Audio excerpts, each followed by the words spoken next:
Bakit parang namumulang kamatis pa rin ang mukha mo dyan? Huwag mo nang isipin yung kanina. Namiss lang kita kaya napatitig ako ng ganun sa'yo. Tsaka napansin ko ang pamumutla mo. Di ka ba nakatulog ng maayos? Alam mo bang bawal na magpuyat kapag buntis? Nakangiting wika ni Raymond kay Teresa. Medyo ano kasi, alam mo naman ang problema ko dun sa magaling kong asawa. Tsaka dumagdag ka pa. Iniyakan ko kaya na ilang araw pag-ignore mo sa akin. Wika naman niya saka humigop na sabaw.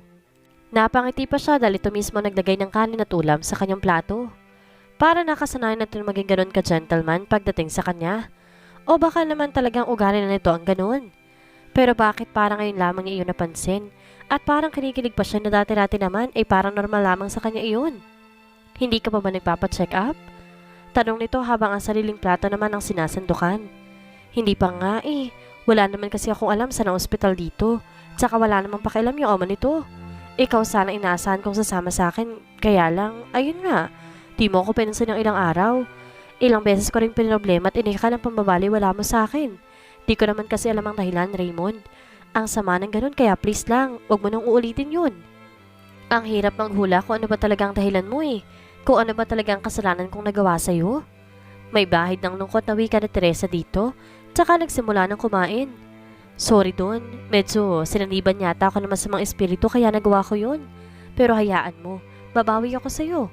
Bukas na bukas din sasamahan kita sa doktor. Hindi kasi pwedeng matagalan pa bago ka magpa-check up. May mga kailangan kang inuming gamot na irereseta ng doktor. At syempre dapat malaman mo mga dapat at hindi dapat mong ginagawa. Alam mo na, napag-aralan din namin yan sa school kaya lang.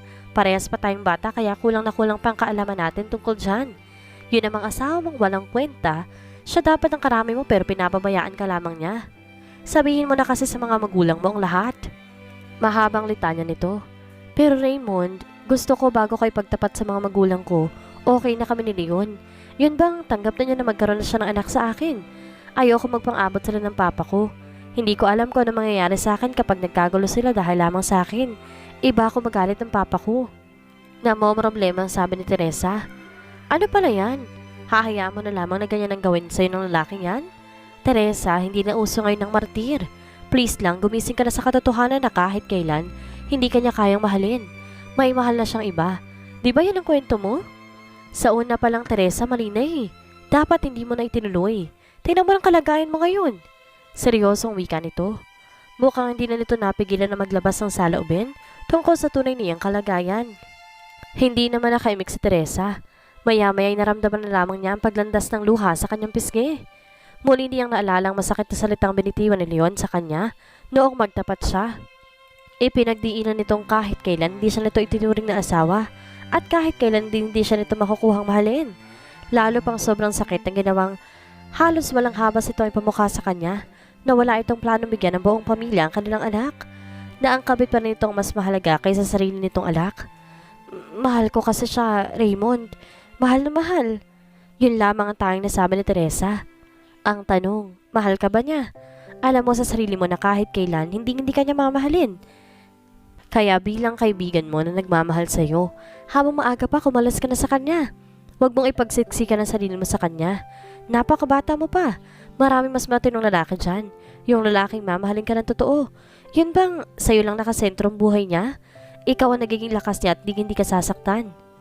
Kasi edad niya lamang ito pero kung makapagpayo ay napaka-matured na. Naiyak tuloy si Teresa sa banat nito. Ang sakit naman nun. Hindi na nga siya mahal, kailangan pa talagang ipangalandakan sa mukha niya. Oo na, Hais. Ewan ko ba Raymond, napakatanga ko talaga. San kaya makakakuha ng lalaking katulad ng sinasabi mo? Tsaka mukhang wala ng ganyang lalaki sa mundo. Wika niya dito sa kapinahid ng luha at nagpatuloy na sa pagkain. Ang sarap pa naman ng luto nito tapos lalamig lang ang sabaw dahil sa kaniramahan niya. Meron talaga. Bulag ka lang talaga. Wika ni Raymond sabay lagay ng hinimay nitong laman ng isda sa kutsara niyang may kanin. Para na namang may humaplos sa mainit na bagay sa kanyang dibdib sa ginawa nitong iyon. Mama at papa lamang niyang gumagawa niyon sa kanya at si Raymond lamang nag-iisang hindi niya kapamilya na gumawa sa kanya ng ganoon. Bulag ka dyan. Kunway nakahirap na wika niya rito pero ang totoo, pilit niyang hinahanapan ng sagot ang kakaibang damdaming tila yata namumuo sa kanyang puso. Totoo naman, si Leon na lamang palagi mo nakikita. Hindi mo malang nakikita ang effort ko. Hindi mo malang maramdaman na mahalaga ka sa akin. Wika nito ngunit mahina ng huling kataga. Pero tama lamang na marinig niya. Ano yun, Raymond? Pakiulit nga. Tanong niya. Nais lamang niyang makatiyak kung tama ba ang kanyang pagkakarinig. Sabi ko, bulag ka dahil sa riyon lang nakikita ng puso mo. Wika nito sa kamuling nilagay sa kutsara niya ang hinibay nitong laman ng isda. Hindi, may sinabi ka pa eh. Kunot noong wika niya. Napabuntong hininga ito. Wala, wag mo nang intindihin yun. Bilisan mo nang kumain dyan dahil gusto kong ma-relax naman kahit pa paano. Kaya watch na tayo ng movie mamayang mag-2:00. Kasi after nating bumalik, bala ko mag-live. At dahil nandito rin ka rin naman, sama ka na sa akin ha? Namiss ka nila sobra. Palagi na lang kung tinatandad ng comment. Tinatanong ko nasan ka na daw ba? Wika nito at biglang iniba na ang topic. Talagang narinig niya ang sinabi nito kaya lang ngayon, hindi na sisigurado kung tama bang narinig niya. Okay, namiss ko na rin maglaro kasama kayo at saka namiss ko na rin yung pag-movie marathon natin kaya payag ako dyan. Bili kaya tayo ng popcorn sa baba? Wika niya. No need. Bumili ako dyan, lulutuin na lang. Naalala kong favorite mama nga palang french fries kaya mamaya kapag nahilana na tayo. Magluluto naman tayo nun para sa panonood ng movie. Nakangiting wika nito. Naku, boy scout talagang best friend ko ah. Nice yung mga ganyan kaya naman love na love kita eh kasi lagi kang ready. Mukhang gusto rin ni baby yung french fries mo. Natakam agad ako pag sabi mo eh. Masayang wika niya. Ang bilis talagang magbago nito ng kanyang mood. Kanina sobrang lungkot. Ngayon naman nagagawa na niyang tumawa. Tama, hanggang best friend lang talaga. Nakangiti nitong wika pero nahagip ng mga mata niya ang sandaling paglambong ng lungkot sa mga mata nito. Hoy, wag mong sabihing in love ka na sa akin. Pabiro pero medyo kinakabahang tanong niya dito. As in diretso talaga at walang nang paligoy-ligoy. Bakit? Kung sabihin ko bang oo, mahal kita, may magbabago ba? Seryosong balik tanong ito. Oy Raymond, umayos ka nga dyan. Kinakabahang sabi niya rito. Gagi, biro lang. Kapal mo naman kung mamahalin kita, no? Tsaka yak, as in ew. Ayoko sa lahat yung babaeng martir kaya sorry ka na lang, Teresa. Hindi kita type. Maarteng wika nito. Pumilantik pa ang mga daliri.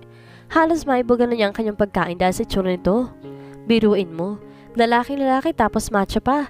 Pero biglang pipilantik ng ganun ang daliri. As in nakakatawa talaga. Kahit kailan talaga ang kanyang best friend, kahit na sobrang lungkot niya at ang bigat-bigat ng pinagdadaanan niya, kapag ito ang humarap sa kanya, pakiramdam niya ay gumagaan ng lahat. Siraulo ka talaga. Puro kakalokohan. Pinakaba mo ko dun ha? Kanina nga akala ko talaga hahalikan mo ko eh. Pabiruding wika niya dito. Natigil na naman ito sa pagsubo at bahagyang iniiwas ang tingin sa kanya. Kaya napakunot noo siya. Alam niya kapag ganun ang kinikilos ito. Tiyak niyang tamang kanyang hinala na balak talaga siya nitong halikan. Raymond, look into my eyes and tell me that my suspicion is not true. Seryosong utos siya dito. Pero hindi pa rin ito tumalima at kung may kumukuha ito ng ulam. Raymond, tinatanong kita kung ano ibig sabihin nun. Alam kong totoong hinala ko. Kilala kita. Muling sabi niya rito. Tumingin ito sa kanya. Yung tingin na tila inaarok ang kanyang buong pagkatao. Mahal kita, Teresa. I really love you so much. Not as my neighbor, but it's not because you are my best friend. Siyempre, hindi rin bilang kaduwa sa laro at di bilang kabady o kung ano pa man. I love you as a woman, Teresa. But you know, sad lang kasi we are in the same situation. No hope of being loved by the person we love the most. Ang saklap, di ba? Pag-amin nito. Nakangiti pero lungkot ang mababanaag sa mga mata at pait naman sa boses. Napaawang naman ang kanyang labi. Hindi siya makapaniwala sa inamin nito. Teka, Raymond, may lagnat ka ba? Mukhang may dinaramdam ka yata. Kaya hindi mo na alam yung mga pinagsasabi mo. Nakangwiwi ka ni Teresa, saka agad na sinilat ang noo ni Raymond. Tumitig lang ito sa kanya at saka umiling at pinagpatuloy ng pagkain. Naglagay pa ng hinimay na isda sa plato niya. Huwag mo nang intindihin yung sinabi ko. Kumain ka na lang dyan. Alam ko naman na kahit nagtapat na ako sa'yo, wala pa rin namang magbabago. Hindi mo kailangan mailang sa akin. Ako pa rin to. Unless may love ka na rin sa akin. Talagang magbabago yun kasi sure ako na hindi ako papayag na may umaali-aligid pa sa yung iba. Siyempre, akin ka lang, no? Ayoko may kahati.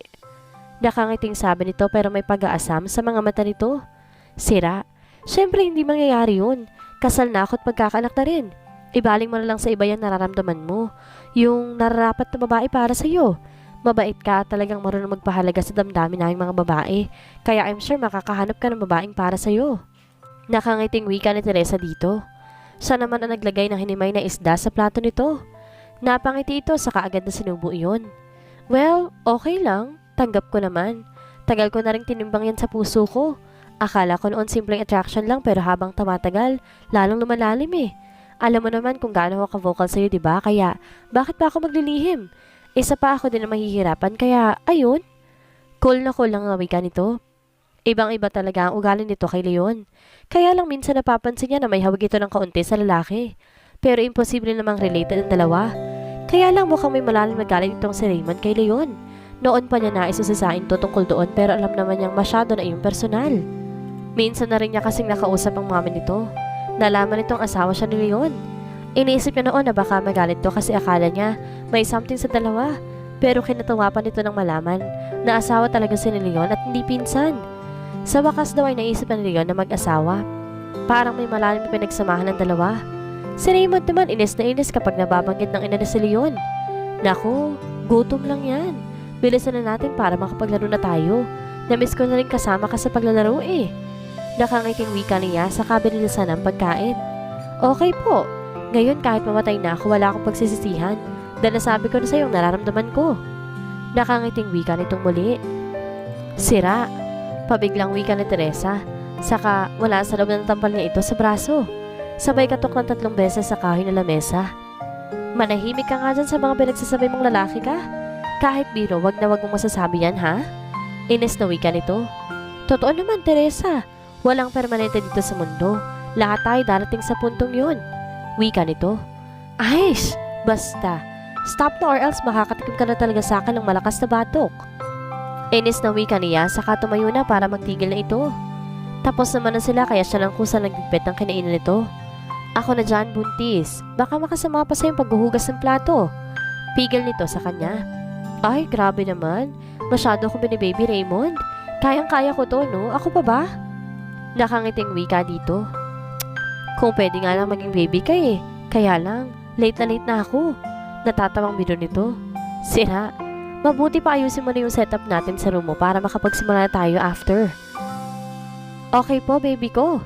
Pabirong wika pa nito. Baliw. Tigilan mo nga yan, Raymond. Baka mapatay ako niya na magaling kong asawa.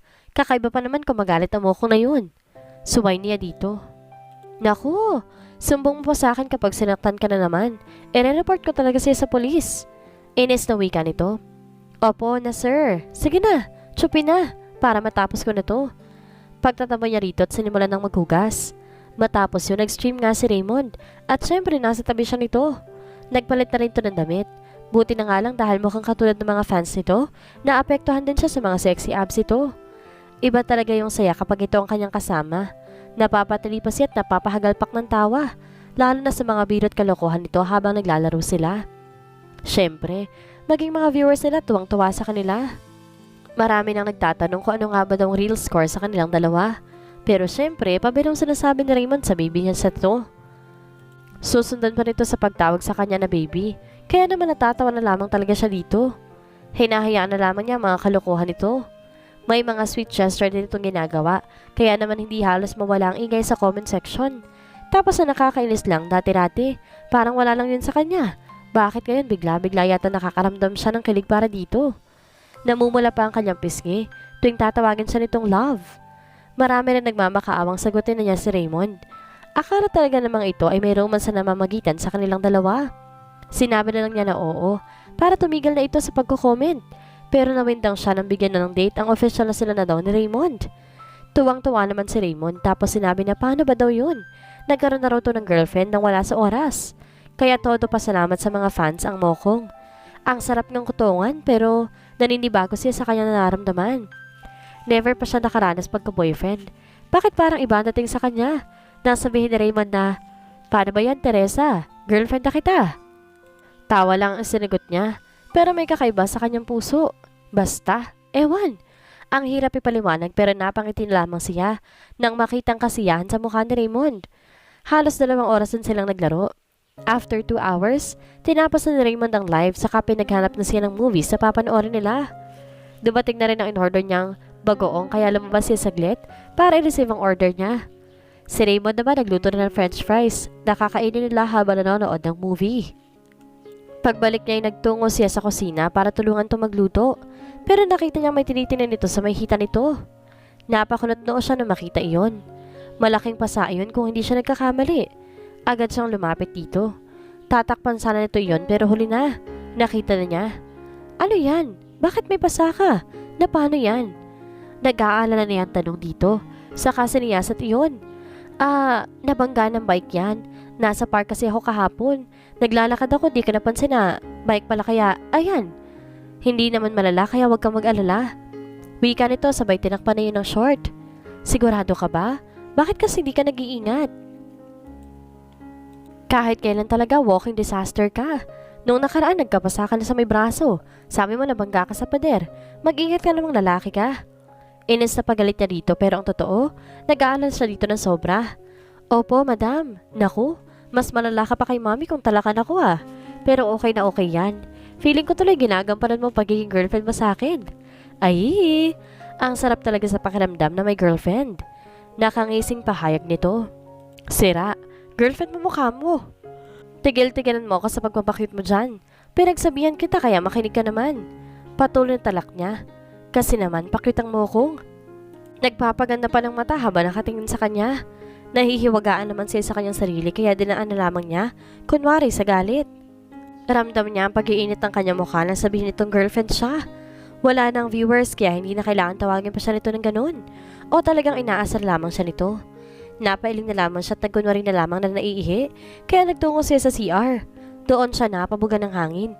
Tsaka kunot noong napatingin sa sariling refleksyon sa salamin. Hindi nga siya nagkamali. Pulang-pula nga ang kanyang pisngi, maging ang kanyang tenga. Hay, Teresa, umayos ka nga. Nasisiraan ka na yata ng bait. Alalahanin mong may asawa ka na. Si Leon ang mahal mo. Si Leon lang. Wika niya sa sarili. Tsaka marahas na naghilamos para kahit papaano, matauhan siya sa kahibangan ng kanyang puso. Maling bigyan niya ng puwang sa kanyang puso si Raymond, lalo pat buntis na siya. Sabihin mang maghihiwalay din sila ni Leon after 1 year, hindi pa rin tama dahil magkakaroon na siya ng anak. Tsaka anong pinagkaiba niya doon sa ibang mga babaeng may mga reserba? Hindi siya ganun. Siguro naninibago lamang siya sa ganitong pakiramdam. Kasi nga hindi pa siya nakaranas magkaroon ng boyfriend. Lalo pat di naman talaga yung nakarelasyon sa Leon. Hanggang ngayon nga hindi niya alam kung ano bang tunay nilang relasyon. Kasal nga sila pero sa papel lamang naman. Nang marinig niya ang boses ni Raymond, lumabas na siya ng comfort room saka tumuloy na sa sala dahil nandoon na si Raymond. Ang bilis talaga ng lalaking ito magluto. Talo pang babae. Prenting nakaupo na ito sa sala, tinitingnan ng mga movie na pinili niya sa kanyang pagpipilian. Ano, may napili ka na ba? Tanong niya rito. Grabe, bakit puro love story itong napili mo? Ingitin mo lang ako dyan eh. Kunway nakairap na tanong nito. Ay, sorry naman.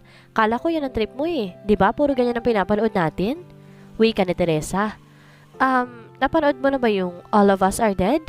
Yung Korean movie na about sa mga zombies? Yun na lang kaya ang panoorin natin. Suggest nito. Series yun eh. Hindi natin kayang tapusin yun hanggang mamayang 6. Baka nga makadalawa o 3 episode lang tayo. Tsaka lure, buntis mo ako. Ang alam ko masamang manood ng mga nakakatakot at pangit ang mga itsurang movie. O kahit nga yung mga cartoons kasi baka dumapaglihian. Wika niya. Pero gusto talaga niyang panoorin yun. Kaya lang walang thrill kapag mag-isa lang manonood. Sus! Problema mo yun di bukas pagkagaling natin sa doktor, panoorin ulit natin. Wika nito.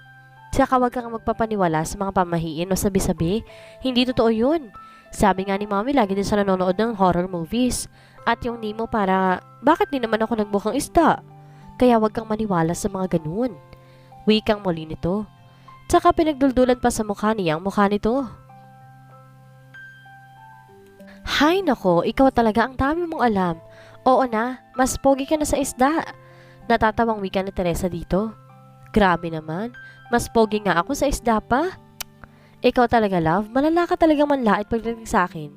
Kunway nagtatampong wika nito. Ay sus, nagtampo ang bata.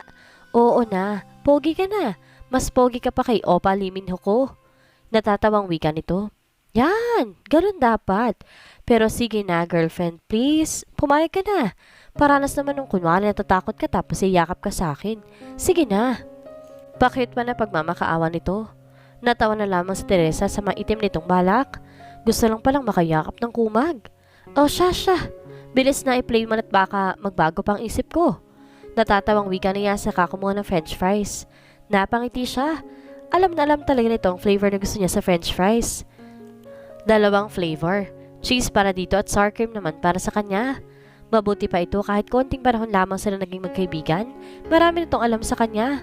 Katulad na lamang sa mga pagkain. Alam na alam nito mga favorite niya. Samantalang ang lalaking kanyang pinakasalan, walang pakialam sa kanya. At syempre, maging sa magiging anak nila. Ang saklap lang kasi. Siguro kung si Raymond ang una niya nakilala, baka hindi siya in love kay Leon. Si Raymond kasi ang lalaking papangarapin ng kahit sino. Gwapo, may kaya sa buhay, mabait, mapagmahal at maalaga pa. Ibang-iba sa ugaling meron si Leon. Walang tigil sa kakatawa sa Teresa habang nanonood sila ni Raymond nang gusto nitong movie. Hindi niya akalaing mababaliktad ang nais ito. Ito yung napapasigaw habang napapayakap sa kanya kapag may nakakatakot na scene. Nagtatago ito sa likod niya. Sinusubsob ang ulo nito doon tapos nanginginig pa sa takot. Lalo na kapag intense na yung scene. Grabe! Wagas ko makasigaw kaya imbes na matakot siya, halos sumakit na ang tiyan niya kakatawa. Manahimik ka nga, Raymond. Nakakahiya ka, kalalaki mong tao. Tsaka akala ko gusto mong maranasan yung kakayakap ako habang nanonood ng horror movies. Ikaw pala tong matatakotin dyan. Natatawang wika niya. Mahigpit ito nakahawak sa kanyang braso habang tutok na tutok ito sa panonood. Sa movie kasi nasa scene na hinahabol ng mga zombie yung mga bida. Nakakakaba ka si Teresa. Actually, gustong-gusto ko talaga yung panoorin. Kaya lang hindi ko kaya mag-isa. Kaya nga, kahit alang buwan tapos na yan, hindi ko nga lang nagagawang panoorin. Takot kasi ako sa zombie at iba pang mga horror movies. Kaya lang, sabi ng mga tropa ko, sobrang ganda raw ng movie na yan. Kaya inaya kita, para kaya kong panoorin. Wika ni Raymond pero napapangiwi pa at mahigpit na napapahawak sa kanya dahil tutok pa rin sa palabas ang mata nito. Laki ng katawan mo, takot ka rin pala sa multo. Nako, lagot ka. Mag-isa ka pa naman mamaya dito sa kondo mo. Mamaya yan, dalawin ka ng mga zombie na yan. Pananakot niya rito. Teresa naman huwag ka namang manakot. Samba ko lang mukhang wika nito. Opo, sorry na. Malapit na mag-6 so uwi na ako. Paalam niya rito. Teka lang naman, tapusin natin tong episode 3 para bukas, alam natin kung saan tayo magsisimula. Wika nito. Okay po. Basta promise mo maaga tayo bukas magtutungo ng doktor ha? Paalala niya rito. Opo, madam. Wika nito saka nag-focus na rin sa panonood. Matapos iyon, tuloy na siya nagpaalam. Yun nga lang, inabot na siya ng pasado alas 6 kaya inayin na lamang niya si Raymond na kumain ng dinner. Ayaw sana niya pero sabi nito marami pa raw ang kanin at ulam na natira nila kanina kaya sayang naman daw. Mag-order na lamang daw ito ng fried chicken para may iba pa silang ulam. Napilitan na lamang siya kasi mapilit talaga ito. Sa bagay, magluluto pa kasi siya Parang nais niyang humilata na lang pag uwi niya. Ininit lang ni Raymond ang ulam at kanin. Tsaka umorder ng fried chicken ilang sandali lang naman ay na-deliver na kaya naman nagsimula na silang kumain. Yun nga lang medyo binibilisan na niya dahil nangangamba siyang baka dumating na si Leon. Siguradong makakatikim na naman siya ng salita dito o mas worse, baka mapagbahatan na naman siya ng kamay. Ganon pa rin ang pagtrato sa kanya ni Raymond. Kahit pa naman fried chicken, inaalis itong buto. Napakaswerte talaga ng babaeng makakasama nito pagdating ng panahon.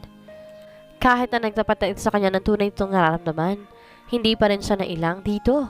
Sa bagay, ito naman may sabi na walang magbabago sa kanila.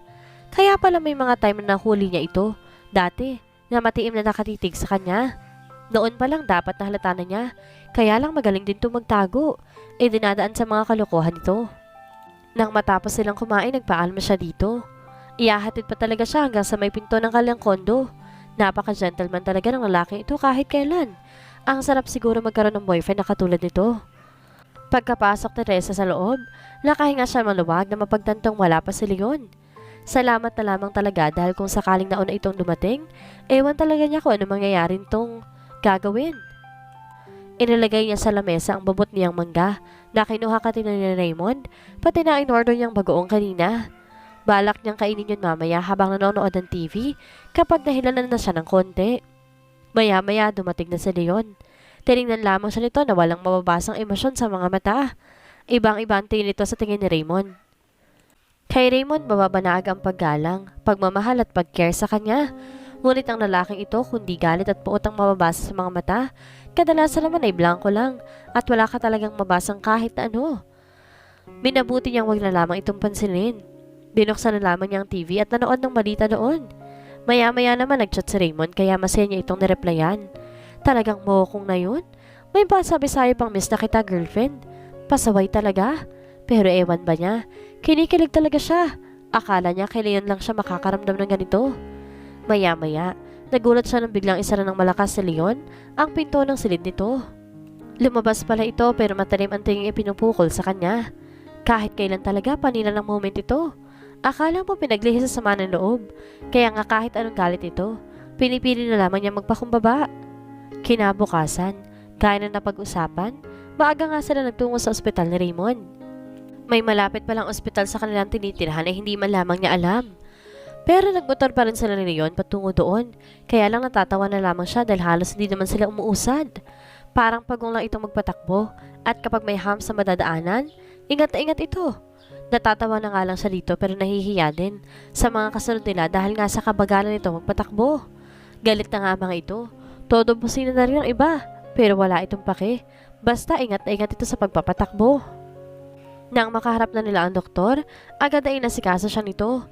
Muli na naman siyang pinaihi nito at binigyan siya ng pregnancy test para siguro sumasayak na nito kung buntis nga talaga siya. Tsaka may mga itinanong at sinagawa pa itong mga eksamin tsaka siya kanausap. Napag-alaman niyang mahigit 6 weeks na palang kanyang baby. Tinanong siya kung palagi ba siyang nai-stress o kung may pinagdadaanan ba daw siya. Sinabi niya totoo sa doktor na hindi nga siya makatulog na maayos. Saka marami nga rin siyang iniisip at marami din siyang problema. Napagsabihan pa nga ng doktor si Raymond na wag siyang bigyan ng problema dahil apektado ng bata kapag ganoon. Napagkamalan tong si Raymond ng kanyang asawa na hindi naman ay tinama ng bokong. Feel na feel pa magtanong na kung ano mga bawal at pwede niyang kainin. Neresetahan siya ng mga vitamins para sa baby at pampakapit daw dahil talagang hindi matibay ang kapit ng bata. Kaya sinabihan siyang hanggat maaari iwasan ng mga problema. Lalo pat malaki daw ang epekto niyon sa kanyang baby na nasa kanyang sinapupunan. Nangako na lamang siyang sundan ng payo ng doktor. Matapos sila doon, tumuloy sila sa department store para mamili ng mga pangunahing gamit ni baby. Mabuti na yung handa na siya. Tsaka balak na rin niya ipagtapat sa mga magulang ang totoo niyang kalagayan. Matapos lamang ang alihan. Wala naman kasi talaga yatang balak si Leon na tanggapin ang baby nila, kaya kailangan na rin niya magdesisyon. Hindi na niya hihintayin pang tuluyan siya ipagtabuyan ito. Magmamakaawa siya sa kanyang mga magulang. Idadahilan niyang hindi niya kaya mag-isa dahil pinapahirapan siya ni baby. Hindi naman siya matitiis ng kanyang mama at papa. E di kapag natapos na napagkasundoan nila ni Leon, hindi na siya mahihirapan pa. Yun nga lang, malalayo na siya kay Raymond. Tuwang-tuwa si Raymond sa pamimili. Animo ito talagang ama ng kanyang baby. Mabuti pa nga ito. Ibang tao pero parang proud na magiging tatay ng anak niya. Kahit naman talaga ito ang tatay pero ang kanyang magaling na asawa. Harap-harapang tinatwa ang kanyang anak. Oo, hindi nga naman verbal ang pagkakasama nito pero yun na rin yun eh. Mas pinipili pa nito ang ex-girlfriend nitong cheater. Mag-aalas 10 na ng umaga nakabalik si Teresa sa kondo. Si Raymond naman tinamad ng magluto dahil gusto na daw nito ipagpatuloy kaagad nila ang panonood ng movie. Baka daw kasi hindi niya kayang tapusin hanggang mag-6 ng hapon, eh di maghihintay na naman to kinabukasan para matapos ang movie. Siya na nga sanang bibili ng lunch nila pero ang lalaki talagang to, super tigas ng ulo di talaga pumayag. Nakakahiya pa nga dahil nabala niya ito sa pagpapasama dito sa ospital, pati nga pagpapasama niya sa apartment store. Tapos may mga gamit pa si baby na ito mismong bumili. Advance gift daw nito kay baby. Sobrang bait talaga ng taong ito. Pati nga snack nila bumili ka din ito. Napapangiti na lamang si Teresa kapag napapagkamalan sila magkasintahan. Katulad kanina sa ospital at maging sa department store pero hindi malang tinanggi ng mokong kaya nanahimik na lamang din siya. Grabe, nakakapagod din talagang gumala, no? Hi, baby, napagod ka rin ba? Wika ni Teresa at maging ang kanyang tiyan na halos hindi pa nga mahalata na may naman ay kinausap din ito. Parang may mainit na naman na bagay ang umahaplos sa kanyang puso sa ikinikilos ito. Sana nga lang ganito din sa kanya si Leon, kaya lang wala talagang pag-asa. Umupo siya sa sofa at talungkot at tinignan ito. Tsaka marang hinimas ang kanyang tiyan na hindi pa maumbok. Baby, kapit ka lang ha? Kumapit ka hanggang sa masilayan mo lang mundo. Huwag ka na maging sad pag sad din si mommy. Kailangan natin maging malakas sa dalawa dahil wala tayong aasahan, kundi tayong dalawa lamang. Naluluhang wika niya habang patuloy na hinihimas ang sariling tiyan. Ano ka ba naman, Teresa? Kakasabi lang ng doktor kanina na dapat iwasan mo mag-isip at problema. Alam ko malakas si baby. Kailangan lang niyang maramdaman na malakas ka at syempre, nandito ako. Hindi ko kayo pababayaan ni baby. Huwag mo na nga isipin na magaling mong asawa. Hayaan mo siya sa nais niyang gawin. Sa buhay niya ang mahalaga ay kayo ni baby. Lalo na si baby. Dapat siya na lamang priority mo ngayon. Alam mo naman na mahal kita, hindi ba? At kahit batid ko na hindi mo kayang suklian yun, mananatili pa rin ako sa tabi mo kahit bilang kaibigan lang, Teresa. Seryosong wika ni Raymond pero napansin niyang maluha-luha na rin to. Yumakap siya dito at di napigilan ang sarili. Umiyak na siya ng tuluyan habang nakasubsob sa balikat nito. Mabuti pang lalaki ito. Dinadamayan siya kahit na hanggang kaibigan lang ang mapagkakaloob niya dito. Pero ang lalaking pinakamamahal niya na naging dahilan kung bakit siya nasadlak sa ganitong sitwasyon at ang ama ng kanyang pinagbubuntis ay wala talagang pakialam. At ang inaatupag ay ang negosyo nito at ang pagsuyo muli sa ex-girlfriend nito na kahit ang kanyang ate Adela talaga nakipaghiwalay, eto't patuloy pa rin itong umaasang babalik ito sa kanya. Ipinapangako niyang magiging malakas para sa kanyang baby at ipapakita na dito kahit wala itong tulong o kahit malang suporta sa kanilang mag-ina ay makakaya niya. Wala naman ito magagawa kapag magulang niya ang nagdesisyon. Kapag nakiusap siya sa mga ito na uuwi na siya, bahala na pero gagawin niyang lahat para sa kanyang baby. Isa pa, hindi naman siya nag-iisa. Alam niyang kasama niya si Raymond hanggang dulo, kaya wala siyang dapat ipangamba. Salamat, Raymond. The best ka talaga sa lahat. Ayoko sana magdrama kaya lang, naiyak naman ako sa sinabi mong kahit kaibigan lang kita, kaya ko ipagkaloob sa iyo. Aaminin kong totoo. Alam mo bang kung hindi ko lang nakilala sa Leon at ikaw ang una ko nakilala, baka sa'yo ako na in love. Nasa'yo na lahat eh. Mabait, magalang, mapagmahal, maalaga, malalahanin. Katangi ang taglay mo na wala kahit isa kay Leon. Sa bagay nung okay pa naman kami nakitaan ko rin sa ng ganyan. Pero puro huwad lang pala dahil nakita ko na lahat ng masasamang ugali niya. Ngayon kasama ko na siya. At sa totoo lang, pinagsisisihan ko nang minahal ko siya. Kaya lang kasi ito namang puso ko eh. Kahit pa ulit-ulit niya pa ako saktan, kahit nga hindi siya mag-sorry, pa ulit-ulit ko pa rin siya pinapatawad. Kahit konting kilos siyang makitaan kong counting care sa akin, ayun, okay na naman at agad nawawala ang galit ko sa kanya. Napakarupo ko talaga pagdating sa kanya. Ang tanga-tanga ko talaga, Raymond. Lumuluhang pahayag niya rito. Totoo naman, nararamdaman niya nagkakaroon ng pawang sa kanyang puso si Raymond. Yun nga lang, huli ng lahat, kaya pilit niyang pinipigilan yun. Okay lang yun. Masaya na akong ganito na lang tayo. Masaya na ako nakikita at nakakasama kita kahit sa konting sandali lamang. Wala na akong pagsisisiyan sa buhay dahil pagtapat ko na nararamdaman ko sa'yo.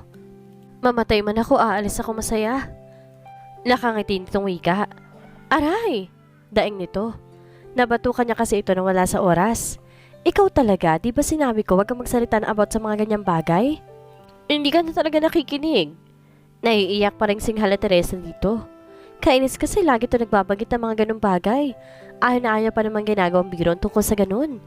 Natrauma kasi siya sa kanyang lola, sa side ng kanyang papa. Close na close kasi siya nito. Tapos, naalala niyang palagi ito nagbibiro na malapit na itong mamatay. Tapos ilang buwan lamang ay namaaram na nga ito. Kaya ayaw na ayaw niya nagsasabi ito ng mga ganong bagay. Sorry na po, hindi ko sinasadya, pinapatawa lamang kita. Wika ng binata saka hinawakan siya sa kamay, pero iwinaksi niya iyon. Hindi nakakatawa, promise. Paano na lang kung ako mawawala, Aber? Alam mo namang ikaw ang kakampi ko eh, kaya umayos ka dyan. Sige ka, uuwi ako sa bahay, bahala ka dyan manood mag-isa. Nakaingos na banta ni Teresa dito. La, grabe naman yun. Okay po, sorry na. Tama na kasi ang dramahan natin. Dito ka lang ha, manonood tayo habang kumakain. Wika nito na hindi siya hinintay sumagot. Nagtungo na sa dining area para ihanda ang kanilang lunch. Maaga pa sana para mag-lunch pero medyo nagugutom na siya, kaya okay na rin siguro yun. Tsaka baka hindi nila matapos lahat ng episode. Mabuti na yung matapos na para ibang movie na naman yung papanoorin nila. Ayan, bulalo at gulay na masustansya para sa baby namin. Init ko pa yan ha para mas masarap. Wika nito habang nilalagay ang malaking mangkok sa center table. Bango! Bulala si Teresa. Siyempre, para kay baby yan eh. Palatak nito. Sus, kay baby lang. Kunway nagtatampong wika niya. Siyempre, bago kay baby liit, sa baby damulag ko muna. Tatawa-tawang wika pa nito. Sira, baby mong mukha mo. Tayo na nga, tuloy na kitang kumuha ng kanin at plato kaysa puro kakalokohan dyan. Natatawang wika niya rito, saka hindi na niya ito patungo ng dining area. Aray, grabe naman. Ayaw patawag na baby. Reklamo nito. Pero natatawa na lamang ng parang batang dalilaan niya ito. Ilang sandali lamang at nilalantakan na nila ang kanilang pananghalian. Pero hindi na tuloy ang panonood habang kumakain dahil baka daw magkalat lamang ito kapag nagulat o natakot sa pinapanood. Binilisan na lamang nilang kumain para makapanood na sila. Kaya naman ilang sandali pa'y nanonood na sila. Kaya lang nag-request siyang mag-live sila habang nanonood. Ayaw nito nung una pero sabi niya na sigurado daw maraming manonood. Gusto rin kasi niyang marami palagi tong viewers dahil may mga natutulungan din tong mga nangangailangan. Katulad na nga lang na mag-live sila kay Leon nang galing 100k stars at yung dun pa sa isang nagbigay din na malaking star na hindi na nga rin binawi. Wala silang time noon na maglibot para mamigay ng tulong sa mga homeless people kaya minabuti na lamang nila Raymond na kumontak na lamang ng ilang maliliit na karinderya at nagbigay ng budget para sa mga lulutuin at nagbigay na rin sila ng extra payment para sa pamimigay ng pagkain sa mga homeless people na makikita namang ito. Sa paraang iyon, nakatulong na sila sa may-ari ng maliliit na karinderya at sa mga taong nagugutom na pinakain ng mga ito. Natiyak naman nilang mapagkakatiwalaan ng mga karinderya na nakausap nila dahil nag-live pa mga ito habang namimigay para daw makita rin nila na napunta lamang sa wala ang pera nila. Kaya nang yun pa ang isang bagay na hinahangaan niya rito. Sobra-sobra itong mapagbigay, hindi marapat sa kapwa, kaya mas dumoble pa ngayon ang followers ito at sobrang dami ng views ng bawat video nito, lalo na kapag kasama siya. Kaya sa tingin niya, mas marami magiging viewers ito kapag nakita naman ito kung gaano ito ka-cute habang nanonood ng horror. At hindi nga siya nagkamali. Ilang minuto pa lamang kumakot agad ang viewers sa kanilang live. At syempre, dahil tuwang-tuwa sa reaksyon ni Raymond, sunod-sunod ang mga nagsisend ng stars. At makalipas ang kalahating oras, halos umabot agad ng 1 million views. Sobrang dami rin nagko-comment at nagsishare ng video, pero wala na atensyon doon ni Raymond. Sa movie na lamang kaya si Teresa na lamang ang nagpapa-shoutout at nagpapasalamat sa mga nagsisend ng stars. Tuwang-tuwa ang lahat kapag napapahiyaw at sumisiksik sa likod niya si Raymond. May mga kinikilig naman at naiinggit dahil panay ang yakap sa kanya ni Raymond, lalo na kapag talagang nahahakaba na ang scene. After 3 hours na live, nagba siya siyang tapusin na iyon kasi namamalata rin siya, kakapasalamat at kakashoutout sa mga viewers ito. Kumaway lamang ito sa live at siya na nag-end. Malapit na namang mag-6 pero hindi pa rin natapos ang lahat ng episode. Episode 9 pa lamang sila, kaya after na yun nagpaalman siya rito. Ayaw pa sana ni Raymond. Gusto pa nitong tapusin dahil 3 episode na lamang naman, kaya lang hindi pwede dahil baka dumating na si Leon. Ngunit lingid sa kaalaman ni Teresa, alas 3 pa lamang ay nasa kondo na nila si Leon. Umuwi ito dahil paulit-ulit rin itong piniplay ang video. Halos umusok ang ilong nito sa paghihintay sa kanyang umuwi, lalo pat nakita nito kung gaano sila kasaya kapag kasama si Raymond. Shit ka, Teresa. Akala ko ba'y ako lamang ang mahal mo? Bakit ngayon tila mas masaya ka pa isipin ni Raymond? Hindi. Hindi ako makakapayag na mapunta ka sa kanya. Akin ka lang. Tiimbagang nawika niya. Tila kinakausap ang masayang Teresa na napapanood niya sa video. Parang may kung anong bagay na tila pumipiga sa kanyang puso habang nakikitang matamis ng ngiti at masayang halak ang Teresa habang kasama si Raymond. Ano ang gagawin ni Leon na labis ay kakagalit ni Teresa? Ano kaya ang isang desisyong gagawin ni Teresa na makaka-apekto sa relasyon nilang mag-asawa? Matanggap kaya ayun ni Leon? Yan ang ating aalamin sa susunod nating kabanata.